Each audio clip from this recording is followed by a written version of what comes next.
আমরা যখন একজোড়া সুন্দর জুতা পরে হেঁটে যাই আগামীর পথে, আমাদের পায়ের জুতার ছিদ্রটা কেউ কি দেখে? রাস্তার ধারে ধুলোবালির মধ্যে বসে থাকা সেই মানুষটির চোখে পড়ে, যে মানুষটা আমাদের পায়ের তলার জুতোর ছিদ্রগুলোকে পূর্ণ করে নিজের জীবনের পূর্ণতা খোঁজেন, বাঁচিয়ে রাখেন তার পরিবারের সকল সদস্যকে এই ছেঁড়া ছোট জুতোকে মেরামত করে।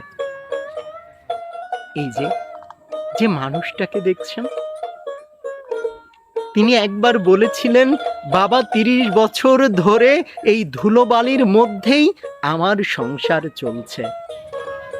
মানুষের পায়ের দিকে তাকিয়ে তার মনের অবস্থা বলতে পারি। জুতোটা যদি আজ শক্ত করে সেলাই না করা হয়, তাহলে এই মানুষটা যে বিপদে পড়বে। তাই সভ্যতার বিনির্মাণে যুগের পর যুগ ধরে এই মানুষগুলোই আমাদের সমাজের ছেঁড়া ছোট জুতোগুলোকে আবার নতুন করে আমাদের সামনে প্রস্তুত করছে। কিন্তু সমাজ ব্যবস্থার নির্মম পরিহাস, এই মানুষগুলো সমাজের ধরাছোঁয়া এক অবৈধ পর্দার আড়ালেই থেকে যায়। সরকার বদলায়, নিয়ম বদলায়, কিন্তু এই মানুষগুলোর জীবন যে বদলায় না। এই সমাজ ব্যবস্থার নির্মম এক সত্য হলো, 1000 টাকার জুতা পরলেও মাত্র 5 টাকার জন্য এই মানুষগুলোর সাথে আমরা দরদাম করি। আমাদের জুতায় জমে থাকা ধুলাগুলো যে মানুষ পরিষ্কার করে, কখনো কি ভেবে দেখেছি এই মানুষটার মনে যে অবহেলার ধুলো জমেছে, সেই ধুলো এই সমাজ ব্যবস্থা ঝাড়বে কিভাবে, মুছবে কিভাবে?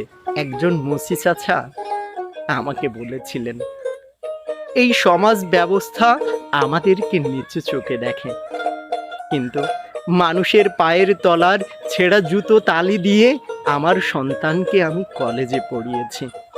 আজ সে উচ্চ শিক্ষায় শিক্ষিত হয়েছে। আমার ভাগ্যটা মানুষের ছেঁড়া ছোটা জুতো তালি দিয়ে সেলাই করে চললেও আমি চাই না আমার সন্তানের ভাগ্যটাও এমন হোক। তাই তার ভাগ্যের পরিবর্তনে তাকে উচ্চশিক্ষায় শিক্ষিত বানিয়েছে।